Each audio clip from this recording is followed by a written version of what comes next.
Welcome to the next lecture of group theory. In the previous lecture, we discussed some important result corresponding to a cyclic group. Okay, उससे corresponding हमने कुछ results किए थे, उससे पहले abelian group हमने किया था. Okay, और अब हम start करने जा रहे हैं most important topic of group theory. इसके अलावा आप कुछ नहीं कर सकते अगर ये नहीं आया आपको. इस पे बेस्ड कॉन्सेप्ट या क्वेश्चंस आपसे एग्जाम में जरूर पूछा जाएगा. ओके, कोई भी कॉम्पिटिटिव एग्जाम और अगर एक क्वेश्चन ग्रुप थ्योरी का पूछा जाएगा तो ये तो जरूर पूछा जाएगा. तो टॉपिक का नाम है सब ग्रुप.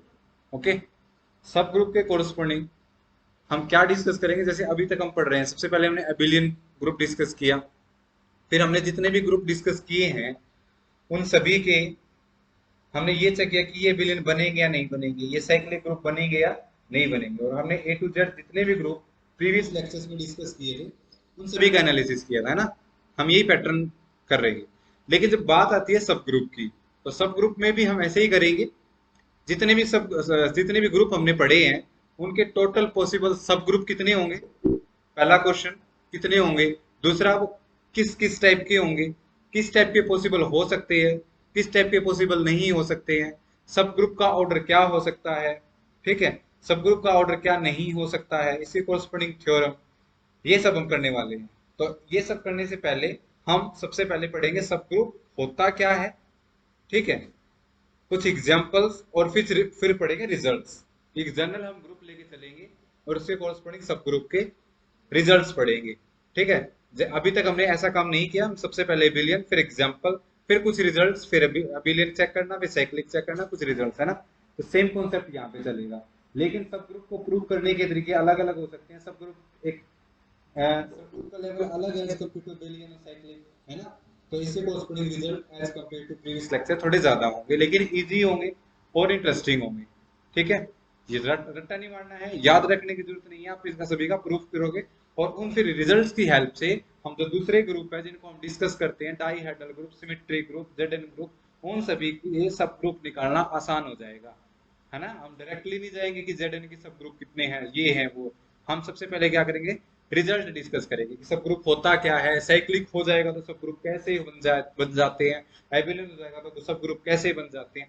फिर हमारे हम ग्रुप्स पे जाएंगे, फिर हम देखेंगे कि इसको प्रूव करेंगे, इसको प्रूव, कुछ को पहले प्रूव कर देंगे जिनमें इतना हमें रिजल्ट्स की जरूरत नहीं होती. ओके, करें स्टार्ट. तो सबसे पहले डेफिनेशन है सब ग्रुप की, कि सब ग्रुप होता क्या है. इसी तरह हम सेम पैरेलल लाइन पे सब रिंग भी पढ़ेंगे, पहले रिंग फिर सब रिंग. तो सभी को पता है कि सब ग्रुप की डेफिनेशन अगर मैं वर्बली बोलूं तो एक नॉन एम्प्टी सेट जी का, अगर जी तुम्हारे पास पहले क्या दे रखा हो, एक ग्रुप दे रखा हो. सबसे पहले देखो मैंने क्या बोला है, नॉन एम्प्टी. अगर वो खुद सबसेट एक क्या बन जाए, ग्रुप बन जाए जी के सेम ऑपरेशन के साथ, तो उसको हम उसका सब ग्रुप बोल देते हैं, ग्रुप जी का. ओके, तो कैसे लिखेंगे, ये नॉन एम्प्टी सेट, ठीक है. तो नॉन एम्प्टी है, उसको ऐसे लिख दो, pi not equal to H subset of G, ठीक है. ये non empty set H of G of group G लिख लो यहाँ पे, ग्रुप जी. जी ग्रुप हमें गिवन है, G is a group, is set to be, is set to be a subgroup of G, subgroup of G if H itself a group with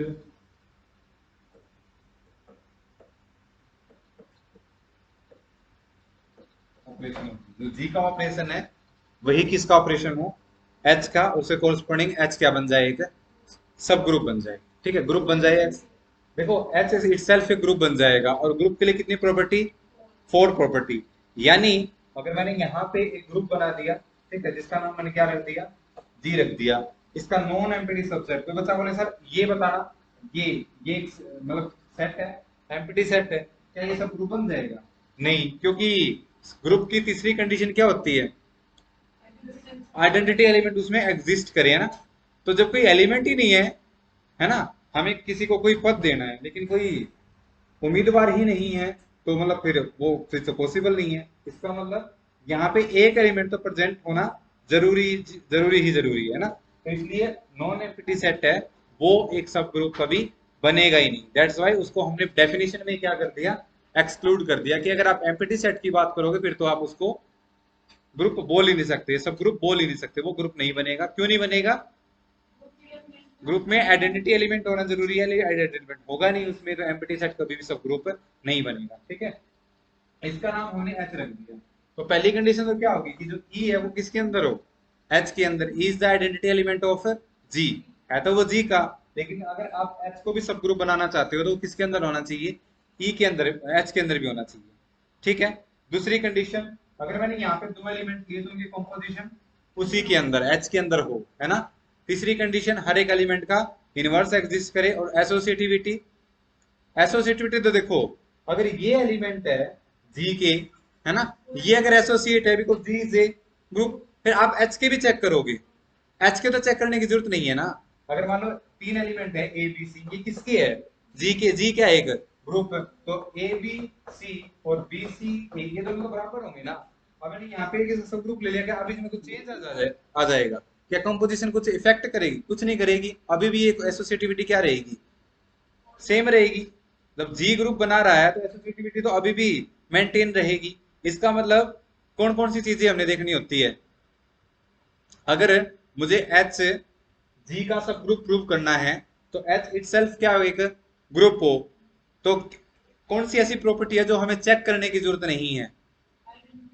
आइडेंट, अच्छा, अभी तो मैंने बताया सिर्फ एसोसिएटिविटी ऐसी property है जो सेम रहेगी, जो ग्रुप की होगी एच के लिए भी वही होगी। क्यों होगी? क्योंकि अगर आप जी को ग्रुप बोल रहे हो तो ये ऑलवेज होल्ड करेगी, फिर आप एच के एलिमेंट के लिए अलग से चेक करने की जरूरत नहीं है, एसोसिएटिविटी उसके लिए भी होल्ड करेगी। यानी आपको तीन तीन प्रॉपर्टी चेक करनी पड़ेगी। सबसे पहले क्लोजर प्रॉपर्टी, दूसरी आइडेंटिटी वाली, और तीसरी इनवर्स वाली। तो आप कोई भी सब ग्रुप प्रूव करना चाह रहे हैं किसी ग्रुप का, तो तुम्हें तीन प्रॉपर्टी चेक करनी है। पहली आइडेंटिटी एलिमेंट, क्लोजर और इनवर्स। ठीक है, अब देखो, जैसे फॉर एग्जांपल अगर मैं इस डेफिनेशन से जाऊं कि एच है वो इटसेल्फ एक क्या बन जाए, एक ग्रुप बन जाए। सबसे पहला ग्रुप कौन सा डिस्कस करते हैं, जेड। हम तब भी किसी नए ग्रुप को डिस्कस करते हैं बिलियन साइकिल, तो सबसे पहले क्या लेके चलते हैं, जेड, है ना। तो जेड ले लिया हमने, है ना, जेड ले लिया। और कंपोजिशन क्या लेके चलते हैं, एडिशन, ऑर्डिनरी एडिशन। क्या ये एक ग्रुप होता है? श्योर। क्या एबिलियन ग्रुप होता है जेड? इतना टाइम नहीं लेना, इसमें आप एबिलियन सोच रहे हो, इसका मतलब तुम्हें डाउट है कुछ। बताया था ना, एडिशन के कोरस्पॉन्डिंग, मल्टीप्लाई कोरस्पॉन्डिंग, अगर कोई ग्रुप बन रहा है तो डेफिनेटली क्या बनेगा, एबिलियन, है ना। क्योंकि ordinary addition and ordinary multiplication number system में ऑलवेज कॉम्यूटेटिव होती है। क्या ये साइक्लिक बनेगा? बिल्कुल साइक्लिक बनेगा। ये वन से और माइनस वन से जनरेटेड है ना, वन से और माइनस वन से जनरेटेड है, साइक्लिक ग्रुप ये। अब मैं ये, क्या ये ग्रुप क्यू प्लस इसके अंदर कंटेन होता है क्या? क्या जेड सबसेट होता है क्यू का? एक सीरीज बताई थी ना मैंने, जेड क्यू आर सी, यहाँ पे एन भी लगा सकते हो। ठीक है, ये होती है, यहाँ पे ये सीरीज चलते हैं तो ये फील्ड नहीं बनाती है, फील्ड बनाती है ये और ये और ये इसके अंदर कंटेन, ये इसके अंदर कंटेन। लेकिन तुम तो जेड को ग्रुप बोल रहे हो, क्या ये भी ग्रुप होता है? हे भगवान, ये ग्रुप नहीं होता। साइक्लिक तो छोड़ दो, वो साइक्लिक तो मैंने इसलिए पूछा था, क्या ग्रुप होता है या नहीं? क्यू फील्ड होती है, और मैं तुमसे पूछ रहा हूँ ग्रुप होता है नहीं। अभी मैंने बोला कि ये तीनों फील्ड होती है, अभी तो मैंने बोला ये तीनों फील्ड भी होती है, और मैं तुमसे पूछ रहा हूँ कि ये ग्रुप होता है या नहीं होता। इतना देख रहे, पता नहीं जैसे क्या पूछ लिया हो। ये तो ग्रेजुएशन के फर्स्ट ईयर के बच्चों को पता है कि ग्रुप होता है। ये इसका सब ग्रुप बन जाएगा फिर, क्योंकि इटसेल्फ क्या है, एक ग्रुप है, तो ये इसका सब ग्रुप है। तो आप इसको ऐसे बोल सकते हो, जेड इज सब ग्रुप ऑफ, बताओ क्यों, है ना। और कंपोजिशन पूछे तो ऑर्डिनरी एडिशन, है ना। तो बाय डेफिनेशन देखें तो जेड इज ए सब ग्रुप। अब इसमें मैंने कोई भी प्रॉपर्टी चेक नहीं की, क्योंकि हम ऑलरेडी प्रूव कर चुके हैं कि Z is a group, Z is a abelian group, Z is a cyclic group, ये हम ऑलरेडी प्रूव कर चुके हैं। अब इसी रिजल्ट का मैं यहाँ पे भी यूज कर सकता हूँ। देखो क्यू किसके अंदर कंटेन है, आर के अंदर, यानी क्यू प्लस है, ये भी एक ग्रुप है। ये किसके अंदर कंटेन है, आर प्लस के अंदर, लेकिन ये भी तो एक ग्रुप है, इनफैक्ट फील्ड है, ये तो सबसे बड़ा स्ट्रक्चर होता है फील्ड। तो क्या ये क्यू आर का सब ग्रुप नहीं है? बिल्कुल है। तो यहाँ से क्या बन गया, Q इज ए सब group of R, Q is a सब group of R। Next, R किसके अंदर कंटेन है, C के अंदर, तो R प्लस किसके C प्लस, और क्या R है C का क्या हो जाएगा, सब ग्रुप, है ना। R इज ए सब group of C, set of complex number with the composition of ordinary addition. आप ऑर्डिनरी एडिशन कॉरस्पॉन्डिंग देखोगे तो ये इसका सब ग्रुप है, ये इसका सब ग्रुप है, और ये इसका सब ग्रुप है। ठीक है, क्लियर है, समझ गए ग्रुप की डेफिनेशन। अब बात करें हम सब ग्रुप इंडिविजुअली की। अब इसके सब ग्रुप की बात करें तो मैं तो ये सब ग्रुप बोला ना इसका, अगर मैं ये बोलूं तुम्हें कि क्या जेड प्लस के पास भी सब ग्रुप होंगे, क्या जेड प्लस, देखो ये मैंने बोल दिया कि आप ग्रुप लेके चले हो Z plus set of integers under the ordinary addition के कॉरस्पॉन्डिंग ग्रुप लेके चले हो। मैं इसका एक सब ग्रुप बना रहा हूँ। सब ग्रुप को जब भी हम सब ग्रुप को लिखना हो ना, तो सब ग्रुप को हम हमेशा H से लिखते हैं, H1 से लिखते हैं, H2 से लिखते हैं। मतलब ये सारे सारे नोटेशन किसके लिए यूज करेंगे हम हमारे उसमें सब्जेक्ट में, सब ग्रुप के लिए। जब भी सब ग्रुप लिखना हो तो क्या लिखेंगे, H, H1, H2। और जब भी ग्रुप को डिफ्रेंशिएट करना हो, डिफरेंट, तो G, G1, G2 ऐसे ही करते हैं। तो यहाँ पे देखो, आप इसका सब ग्रुप लिखा तो मैंने इसको क्या नाम दे दिया, H। तो क्या ये पूरे जेड को जनरेट कर देता है, तो क्या ये पूरा पूरा जेड हो जाएगा। मैंने तो सब ग्रुप बोला था, लेकिन क्या आ चुका, जेड। लेकिन यहाँ पे तो तुम्हें कहीं नहीं पता लग रहा है कि ये जेड है ना। यहाँ से पता लग रहा है कि इसे जनरेटेड है, तो ये क्या हो जाएगा इसका सब ग्रुप। यानी यहाँ से मैं क्या पता चला, तो ये अगर ग्रुप है तो उसका एक सब ग्रुप तो पक्का ही होगा, कौन सा, इटसेल्फ, है ना। कोई ग्रुप है उसका एक सब ग्रुप तो पक्का एग्जिस्ट करेगा, कौन, वो खुद। वो खुद तो ग्रुप है, कुछ चेक करने की जरूरत ही नहीं है। मैं तुमसे बोल दूं कि क्यू का एक सब ग्रुप बताना, क्यू ही बोल दो। उसने ये बोला क्यू के अलावा नहीं बोला ना, उन्हें बोला क्यू का सब ग्रुप क्यू, आर का सब ग्रुप आर, सी का सब ग्रुप सी, ऑलवेज ऑलवेज बनेगा। लेकिन वो बोलते तुम्हें इम्प्रॉपर सब ग्रुप, ठीक है, सॉरी प्रॉपर सब ग्रुप, ये इसको बोलते हैं इम्प्रॉपर सब ग्रुप। ओके, प्रॉपर सब ग्रुप मतलब एग्जैक्टली जेड के इक्वल ना हो वो, और उसके अंदर कंटेन करे, है ना। यानी इस टाइप का एच कंटेन इन जेड, ऐसा कुछ मुझे क्या चाहिए, सब ग्रुप। तो मैंने एक नया सब ग्रुप ले लिया, H is generated by 3। Mathematically इसको कैसे लिखेंगे, 3n such that n belongs to z, ये होता है ना। और इसको ऐसे लिखूंगा तो ऐसे लिख सकता हूँ 0 plus minus 3 plus minus 6 plus minus 9 and so on, ये लिख सकता हूँ मैं, श्योर। अच्छा, मैं इसको ये भी लिख सकता हूँ, लेकिन ये तो फिर जेड ही बन जाएंगे। इनके अलावा मैंने 3 ले लिया, तो यहाँ से देखो 3 से जनरेटेड 0 प्लस माइनस 3, क्या एच पूरा पूरा जेड के अंदर कंटेन है, क्या इक्वल भी हो सकते हैं, नहीं हो सकते। क्या इसमें 1 आएगा, 2 आएगा, नहीं आएगा। ये प्रॉपरली कंटेन है किसमें, जेड में। अब मैं तुम्हें ये पूछ रहा हूं कि क्या ये सब ग्रुप है, सब ग्रुप के लिए कितनी प्रॉपर्टी, 3। एसोसिएटिविटी तो नहीं करोगे, सबसे पहले क्या इसमें आइडेंटिटी एलिमेंट है, ये रहा 0, यार इसकी क्या है, जेड की आइडेंटिटी, तो इसी के अंदर है। सेकंड कंडीशन, क्या इसमें कोई एलिमेंट लूंगा मैं, तो क्या उसका इनवर्स भी इसके अंदर एग्जिस्ट करेगा। 3 का इनवर्स -3, 6 का इनवर्स -6, 6 का -6 का इनवर्स 6, तो पेड़ में लिखे तो हुए था मैंने, हर एक का इनवर्स, आइडेंटिटी एलिमेंट का इनवर्स वो खुद। दूसरा, तीसरी क्लोजर प्रॉपर्टी, यहाँ पे मैं कोई एलिमेंट लूंगा, मान लो ये ले लिया मैंने, ठीक है। तो मैंने फर्स्ट एलिमेंट ले लिया x is equal to 3n type का होगा such that m belongs to z। दूसरा मैंने ले लिया y इज इक्वल टू 3, कुछ और ले लो, t ले लो such that t belongs to z, क्योंकि किसके एलिमेंट लिए मैंने, h की कंपोजिशन प्लस, यहाँ पे करेंगे x plus Y is equal to 3m plus 3t, 3 common ले लो, यहाँ पे क्या आ जाएगा m प्लस c। क्या इंटीजर का सम इंटीजर होता है, तो मैं इसको 3m डैश बोल सकता हूँ। इसका मतलब x प्लस वाई किसका एलिमेंट आ गया, s का। s में किस कैसे एलिमेंट है, 3 के मल्टीपल, इसका मतलब क्लोजर प्रॉपर्टी सेटिस्फाई। कितनी प्रॉपर्टी सेटिस्फाई हो गई, तीनों हो गई। इसका मतलब 3z क्या बनेगा इसका एक, सब इसको मैं 3z भी तो बोल सकता हूँ, 3 से जनरेटेड, उसको 3z भी बोल सकता हूँ, ऐसे भी लिख सकते हैं, ऐसे भी लिख सकते हैं, ऐसे भी लिख सकते हैं। चारों तरीकों में से किसी एक तरीके से लिख लो। तो क्या यहाँ से 3z एक सब ग्रुप बन जाएगा, श्योर। क्या मैं अभी यहाँ पे तुम्हें ये दे दूं 4z, ये भी सब ग्रुप बन जाएगा। क्या मैं 5z दे दूं, ये भी सब ग्रुप बन जाएगा। क्या 6z ये भी सब ग्रुप बन जाएगा? क्या इसके अंदर चारों प्रॉपर्टी सेटिस्फाई हो जाएगी ग्रुप की, है ना? तो यहां से क्या बन गया? रिजल्ट। रिजल्ट बन गया रिजल्ट। या फिर इसको क्वेश्चन भी बना सकते हो आप कि शो दैट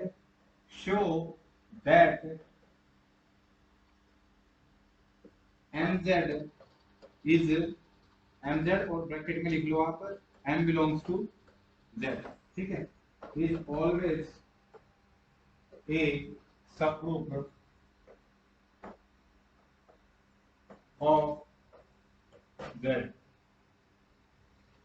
यानी z के अगर कोई सब ग्रुप बनेंगे तो किस टाइप के होंगे? mz के। और m कहां से बिलोंग करेगा? इंटीजर से, ठीक है। प्रूफ खुद करोगे या मैं करवाऊं? प्रूफ वैसे मैंने पार्टिकुलर लेके तो मैंने करवा दिया, तो मैंने m को क्या ले लिया? 3z ले लिया। अगर आप प्रूफ चाहिए तो प्रूफ कर दो, इसका क्या दिक्कत है? पहली जीरो इसके अंदर है क्योंकि आप m को क्या ले लोगे? जीरो, ठीक है। दूसरा m का कोई मल्टीपल लोगे, दो मल्टीपल लोगे m के, सम करोगे वो भी किसका मल्टीपल होगा? m का कॉमन आ जाएगा। और तीसरी कंडीशन, अगर m यानी यहाँ पे मैं कुछ यहाँ पे इंटीजर लूं मैं, ठीक है, mz को मैं ऐसे लिखूंगा ना, mz is equal to 3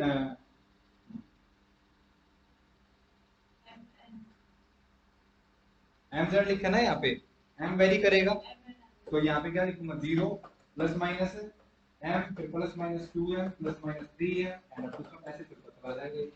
okay, और यहाँ से आप फिर इनवर्स देखोगे, m का इनवर्स माइनस m, 2m का इनवर्स माइनस 2m, 3m का inverse minus 3 and up to. So हर एक एलिमेंट का क्या करेगा? इनवर्स एग्जिस्ट करेगा। इसका मतलब ये mz है, ये ऑलवेज z का क्या बनेगा? एक सब ग्रुप बनेगा। तो चलो सर m क्या है? m is integer. तो क्या तुम यहां से z के सारे सब ग्रुप लिख सकते हो? सारे लिख सकते हो? क्या तुम सारे सब ग्रुप लिख सकते हो? क्यों नहीं लिख सकते? बहुत सारे होंगे, इनफाइनाइट होंगे।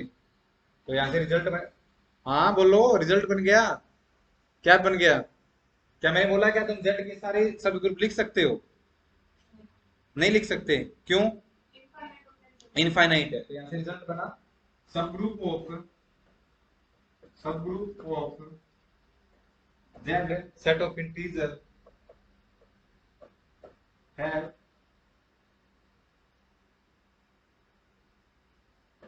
are infinite। ये लिख लो, z has इनफाइनाइट सब ग्रुप्स, और उनको लिख दो फिर, ठीक है। 1z भी लिख सकता हूँ क्या?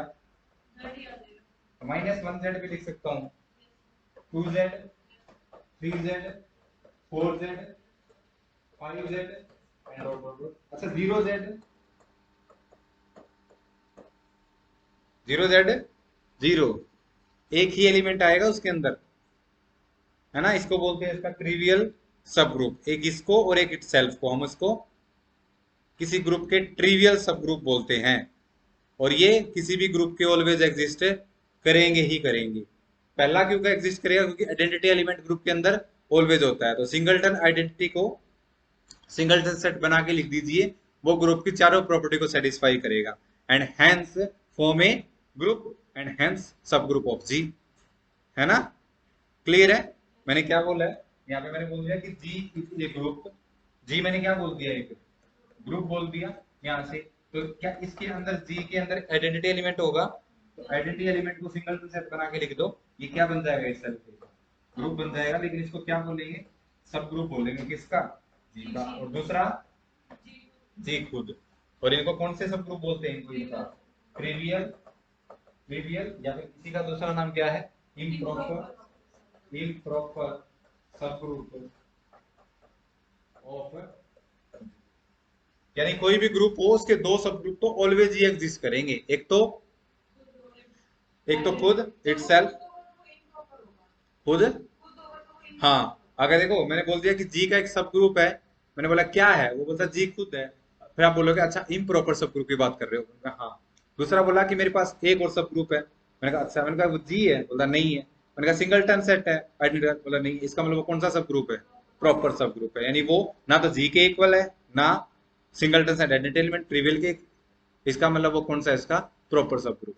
ठीक है, जो उसके अंदर प्रॉपरली कंटेन हो और आइडेंटिटी एलिमेंट के मतलब सिंगलटन सेट के अलावा उसको हम उसका प्रॉपर सब ग्रुप बोलते हैं। Like 2Z 3Z 4Z 5Z 6Z 7Z, ये सारे सारे Z के क्या है प्रॉपर। और यहाँ पे देखें तो 1Z -1Z 0Z ये सारे क्या है इम्प्रॉपर। 1Z करेंगे तो Z, -1Z करेंगे तो Z, ये किसके इक्वल आ गए Z के इक्वल आ गए, तो इनको इसका इम्प्रॉपर सब ग्रुप बोलते हैं। Is that clear? तो किसी भी ग्रुप के पास दो सब ग्रुप तो ऑलवेज एग्जिस्ट करेंगे। ठीक है, अब बात आई है यहाँ पे कि क्या हम हर बार तीन प्रॉपर्टी चेक करने के लिए बैठ जाएंगे। मैंने बोल दिया कि इसको चेक करो इसका सब ग्रुप है नहीं। मैंने जो बोर्ड पे अभी तक किए है वो तो डेफिनेशन से करे है ना, डेफिनेशन से करे है। मैंने उसको खुद क्या क्या प्रूव कर दिया, एक ग्रुप प्रूव कर दिया। 3Z को मैंने क्या प्रूव कर दिया, ग्रुप प्रूव कर 4Z को। लेकिन अगर मैं एक सिंपल ग्रुप की बात करूं और मैंने तुम्हें एक सेट दे दिया और मैंने तुम्हें बोल दिया कि चेक करो कि सब ग्रुप बनेगा या नहीं, तो तुम इतने लेक्चर से तो क्या करोगे, उसको ग्रुप चेक करने के लिए बैठ जाओगे, है ना। लेकिन उसमें भी तुम्हें एक प्रॉपर्टी चेक नहीं करनी, कितनी करोगे, तीन। एसोसिएटिविटी नहीं करनी, वो ऑलवेज सेटिस्फाई हो गया ग्रुप जी है, तो आप तीन प्रॉपर्टी सेटिस्फाई करोगे। तो इसीलिए हमारे पास थ्योरम है एक कि आपको तीन प्रॉपर्टी सेटिस्फाई करने की जरूरत नहीं है, आप सिर्फ कितनी प्रॉपर्टी सेटिस्फाई करोगे, एक प्रॉपर्टी। ठीक है, उस एक प्रॉपर्टी को चेक कर लो, अगर वो उस सेट के अंदर सेटिस्फाई हो जाती है सारे एलिमेंट्स के लिए तो वो एक सब ग्रुप बनेगा, अदरवाइज सब ग्रुप नहीं बनेगा। ठीक है, बता सकता है वो कौन सी प्रॉपर्टी होंगी? यस, ये प्रॉपर्टी होती है। हम जब ग्रेजुएशन में पढ़ते हैं तो सबसे पहले यही पढ़ते हैं ना कि सब ग्रुप प्रूव करना है, as well as vector space में ही पढ़ते हैं ना कि उसमें सारी प्रॉपर्टी नहीं, सब स्पेस प्रूव करना है। तो हमारे पास ये तीन प्रॉपर्टी है, उनको कंबाइन करके AU प्लस BB करके है ना एक कंडीशन चेक कर लेते हैं। वैसे ही मॉडल जबरा में है कि आपको यहाँ पे अगर ये G है, ठीक है, ग्रुप है ये, इसके अंदर मैंने H ले लिया, मैं सब ग्रुप नहीं बोला, इसको क्या बोल रहा हूँ, सेट। और नॉन नॉन एम्प्टी है तो इसके अंदर ई तो होगा ही होगा, है ना। हमें नहीं पता ई है या नहीं, ठीक है, मैं नहीं लिख रहा, मैंने तो ये बोला है अगर इसका मैंने कोई एलिमेंट ले लिया किसका, एच का, और दूसरा एलिमेंट ले लिया बी एच का, तो अगर ए बी इनवर्स भी किसके अंदर है, एच के अंदर, तो किसके लिए है, फॉर ऑल के लिए। वैसे तो दिख रहा है तो मैं रैंडम एलिमेंट लिए है मैंने, तो अगर ए को एलिमेंट लिया एच का, बी को एलिमेंट लिया एच का, ठीक है, और ए बी इनवर्स अगर एच के अंदर आ जाता है तो एच हमेशा क्या बन जाएगा, उसका एक सब ग्रुप बन जाएगा। यानी हम इसमें ना उसकी आइडेंटिटी चेक कर रहे, ना उसकी क्लोजर चेक कर रहे, ना उसकी इनवर्स चेक कर रहे। तो बच्चा बोले सर क्यों नहीं कर रहे, पूछो क्यों नहीं कर रहे, आप सिर्फ एक से कैसे बोल सकते हो। तो हम जनरल अब इसका प्रूफ करेंगे कि आप सिर्फ दो एलिमेंट दिखा दीजिए और मैं इंडिविजुअली प्रॉपर्टी सेटिस्फाई हो जाएगी, ये मैं आपको बोर्ड पे क्या कर दूंगा, प्रूव कर दूंगा। इसका मतलब आप मुझसे क्वेश्चन करोगे नहीं दोबारा कि आप ए बी इनवर्स से कैसे दिखा रहे हो, इन इंडिविजुअली चेक करो। तो अगर आप ए बी इनवर्स उसमें दिखा दोगे तो आपने उसमें आइडेंटिटी एलिमेंट भी दिखा दी, क्लोजर प्रॉपर्टी भी दिखा दी और हर एक एलिमेंट का इनवर्स भी दिखा दिया। ठीक है, क्लियर है। और ये result if and only if है। ओके, करे प्रूव इसका। तो रिजल्ट लिखो पहले अपनी नोटबुक में, सबसे पहले रिजल्ट लिखो।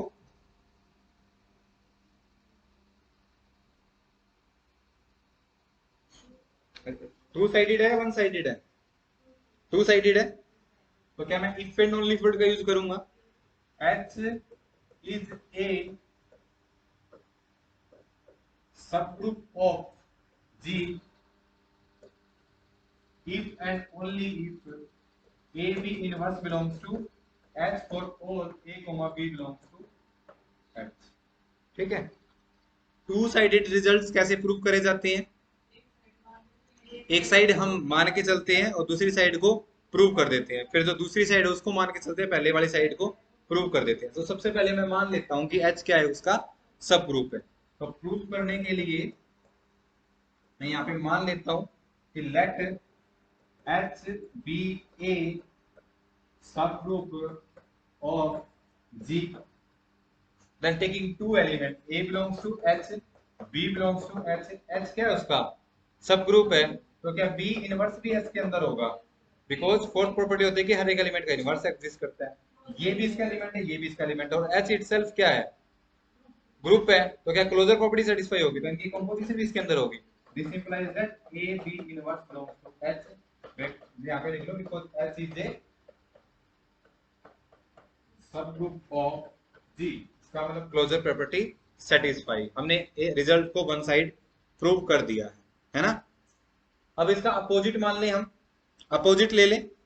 कन्वर्सली पार्ट में हम करेंगे, कन्वर्सली पार्ट में हमने मान लिया कि let a b inverse belongs to H for all a comma b belong to H. और टू प्रूव में क्या है, टू प्रूव में एच इज ए सब ग्रुप, तो क्या मैं चार प्रॉपर्टी सेटिस्फाई कर रहा हूं या तीन, चार या तीन, तीन में से चार में से कौन सी छोड़ दूं, क्योंकि वो ऑलवेज होल्ड करती है। तो मुझे सब ग्रुप प्रूव करना है तो तीन प्रॉपर्टी, आइडेंटिटी, हर एक एलिमेंट का इनवर्स और क्लोजर।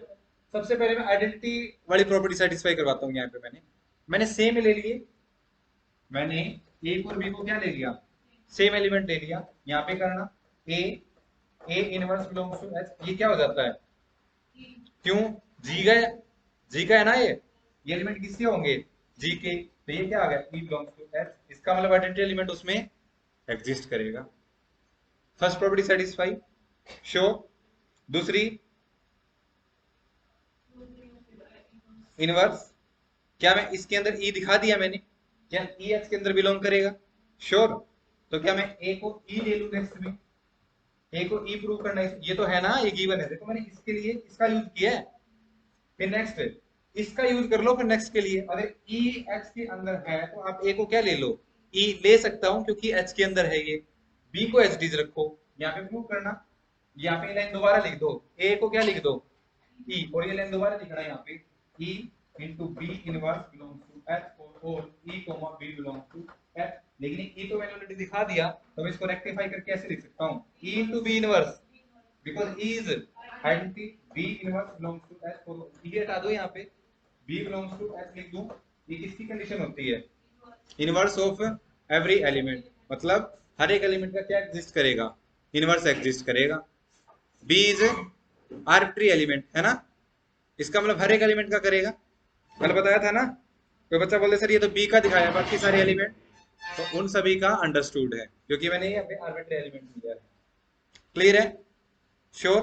मैंने क्या यहाँ पे क्लोजर प्रॉपर्टी सेटिस्फाई करवा दी, यहाँ पे नहीं कराई, इनवर्स करा दिया, तो कितनी प्रॉपर्टी हो रहती है, एक। इसको प्रूव करने के लिए पहले वाले का यूज, इसको करने के लिए गिवन रिलेशन था उसका यूज किया मैंने। थर्ड वाली कौन सी रहती है, क्लोजर।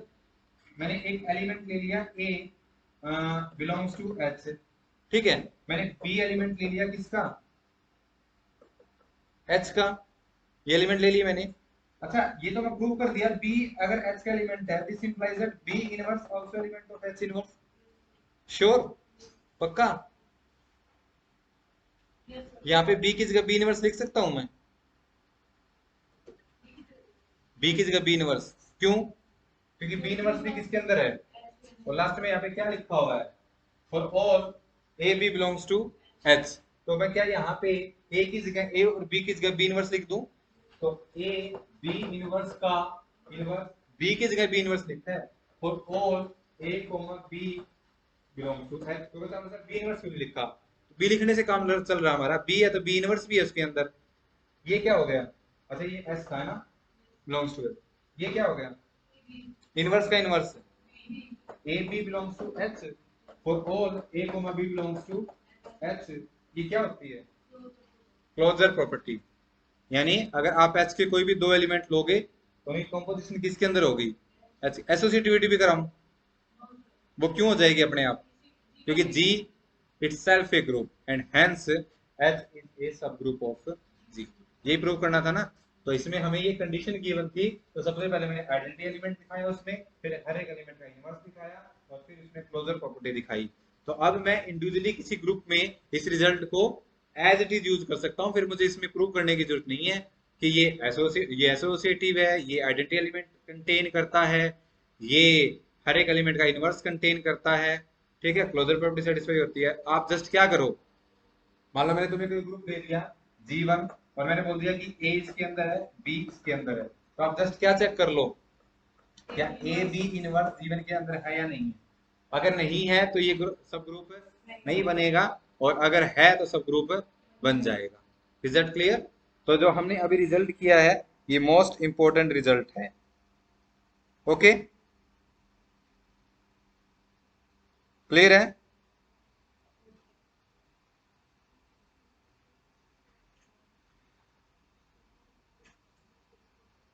नेक्स्ट है, क्वेश्चन लगा लो, इसको रिजल्ट भी लगा सकते हो तुम। अच्छा, पहले हम क्या कर रहे हैं, रिजल्ट कर रहे हैं ना? क्यों कर रहे हैं? ताकि इन रिजल्ट्स का हम यूज करके जो हम सब ग्रुप या ग्रुप डिस्कस करते हैं उनको इजीली सब ग्रुप प्रूव कर सके, या फिर उनके सब ग्रुप्स फाइंड आउट कर सके, उनकी काउंटिंग कितनी होंगी, उनकी कितने पॉसिबल होंगे, वो सब कैलकुलेट कर सके।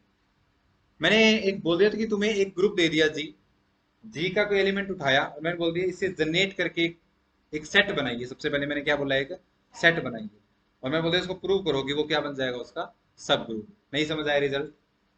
एक ग्रुप दे दिया जी, मैंने रेंडम एलिमेंट उठाया उसका, और मैंने बोल दिया इसके जनरेट करके मतलब क्या बताओ, उसका स्क्वायर करने से ई बन रहा हो। जनरेट करने से क्या होता है कि जनरेट करने से वो डिफरेंट एलिमेंट आएंगे जब तक उसका ऑर्डर पे नहीं पूछ जाते हम।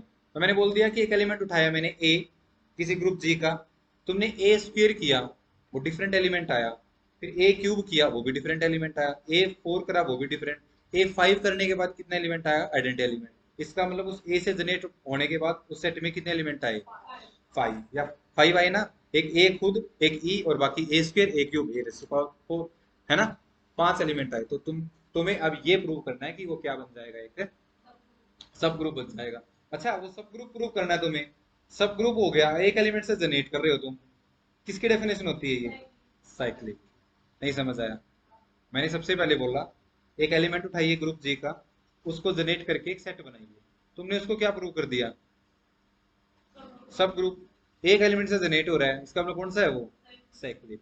तो रिजल्ट लिखिए, क्वेश्चन लिखिए यहाँ पे। रिजल्ट है,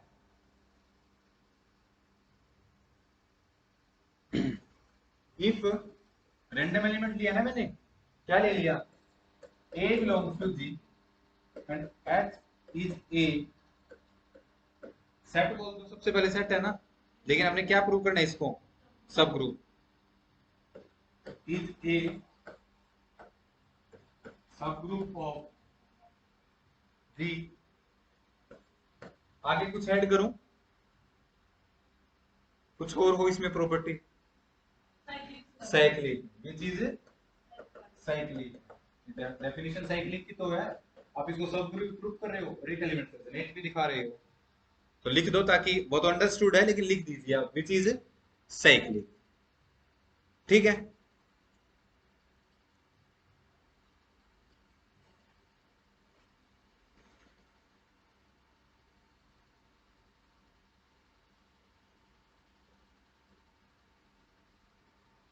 तो देखो सबसे पहले तो एक एलिमेंट ले लिया हमने, ए बिलोंग्स टू जी।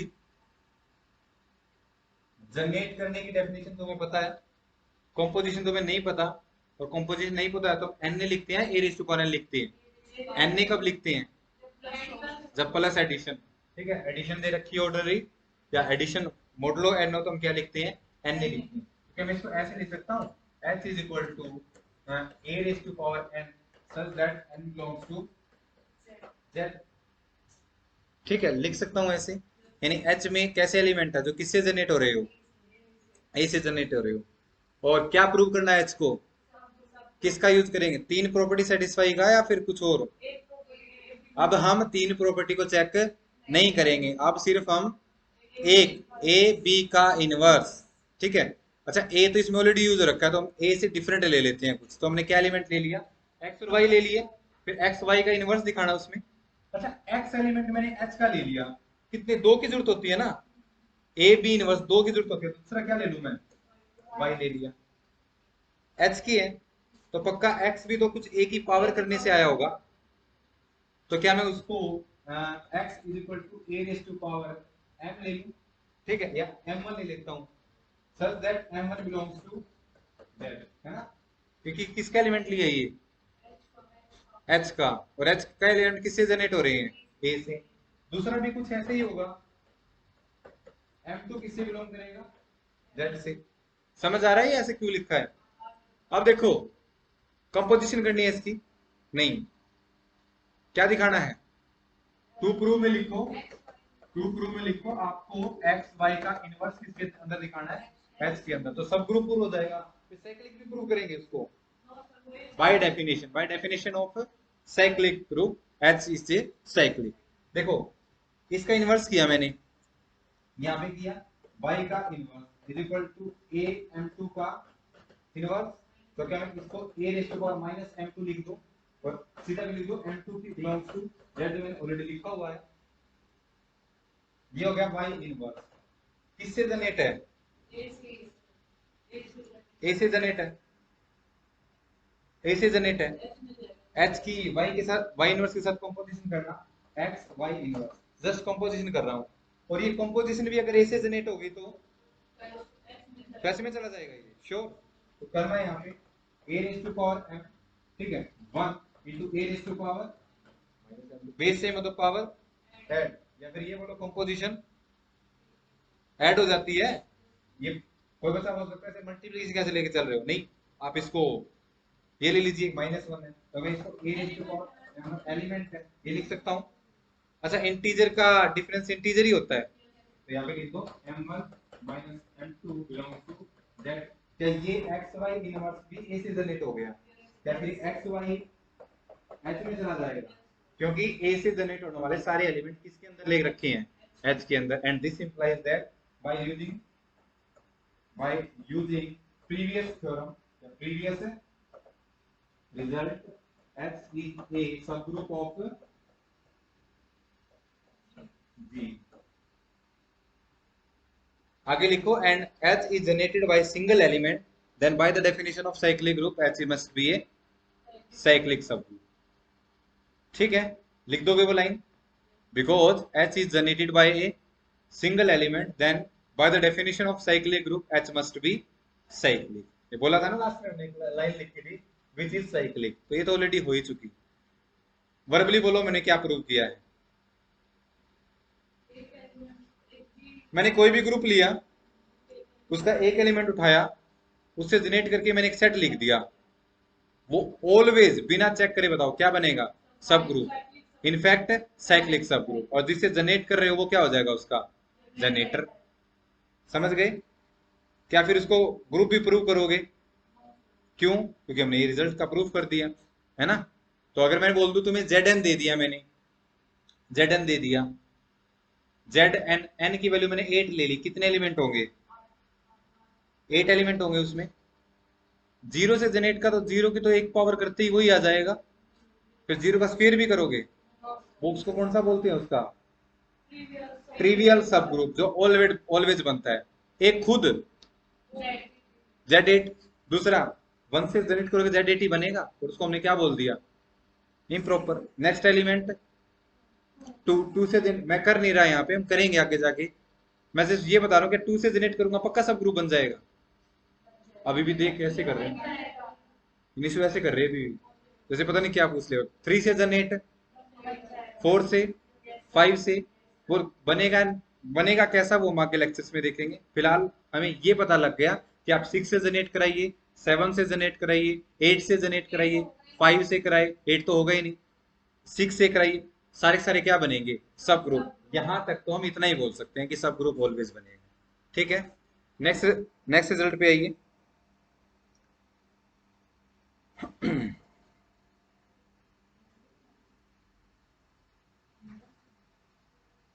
अच्छा एक बात बताना, यहाँ पे एच को मैंने क्या प्रूव किया है? और साइक्लिक सब ग्रुप इनवर्स में दो ही टाइप के होते हैं, एक साइक्लिक सब ग्रुप दो ही टाइप के होते हैं इनवर्स में। या तो किस टाइप का होगा?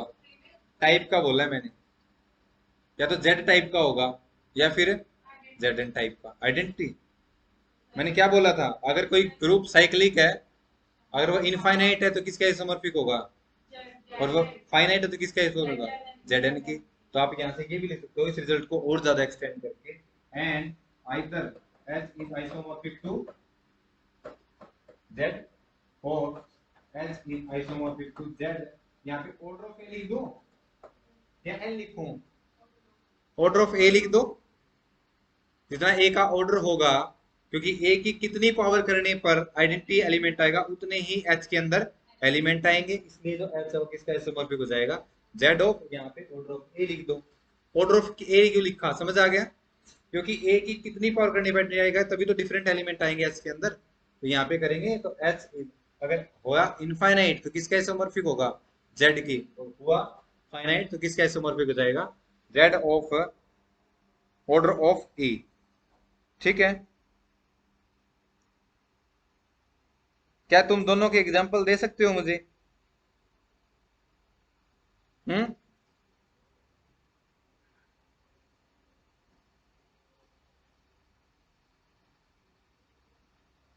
दोनों के एग्जाम्पल दे सकते हो क्या? क्या? हाँ, वो किसका इसको हो जाएगा इसका?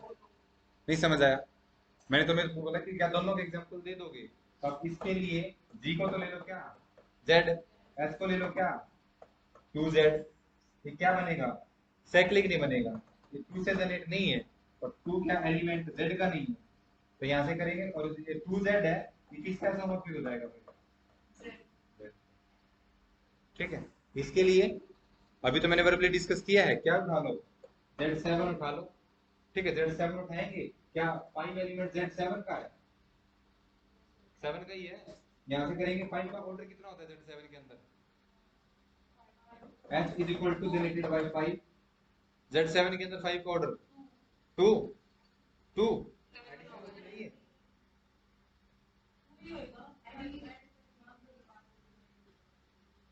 ये एडिशन होती है। फाइव को कितने टाइम ऐड करें कि आंसर जीरो आ जाए? सेवन टाइम्स, है ना? यहाँ से करेंगे तो बताओ एच किसका समाप्ति हो जाएगा? मतलब ऑर्डर लिखते हैं ना, ये वाला सेवन नहीं है, ये कौन सा वाला सेवन है? फाइव का ऑर्डर वाला सेवन है। यानी फाइव से जनरेट करोगे तो जेड सेवन खुद आ जाएगा। समझ आया? नहीं आया? आ गया? ये इसका एग्जांपल है, ये इसका एग्जांपल है। ठीक है, ये इस टाइप का क्वेश्चन भी एग्जाम में पूछते रहे हो। मैंने मैं तुम्हें एक सेट दे रहा हूं, तुम्हें उसको ग्रुप प्रूव करना है।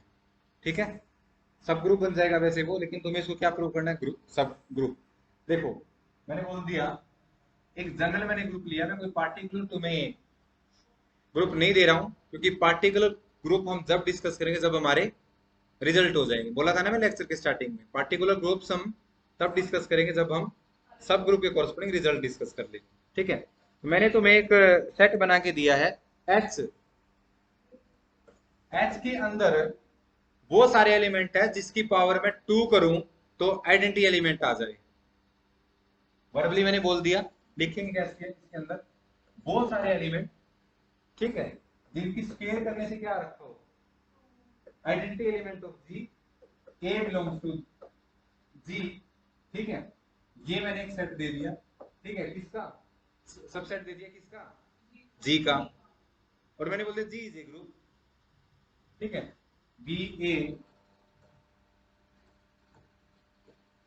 Subset of group G, then show that X is a subgroup of G.